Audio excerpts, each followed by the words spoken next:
और शिरक के माहौल में, शिरक के घराने में, मुशरिक बाप और मुशरिक बेटे से पैदा होने वाले इब्राहीम की तौहीद ने सारे शिरक को जलाकर भस्म कर दिया, जबकि मुशरिक ने उनको जलाने का इंतज़ाम किया।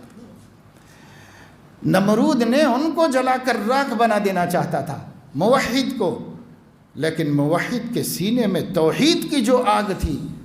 वो पूरे शिरक की दुनिया को जलाकर रख दी, और फिर अल्लाह की तौहीद का नूर फैल गया। तो कैसे हम भी जब तौहीद अपने बच्चों में पैदा करेंगे, अक़ीदे तौहीद, अक़ीदे रिसालत, अक़ीदे आखिरत, इतना प्रचार करो, इतना प्रचार करो, इतना बोलो, इतना सुनाओ अपने घर में कि हमारा भी ये अक़ीदा मजबूत हो जाए, हमारे बच्चों के गोश्त की नसों में, खून के कतरों में ये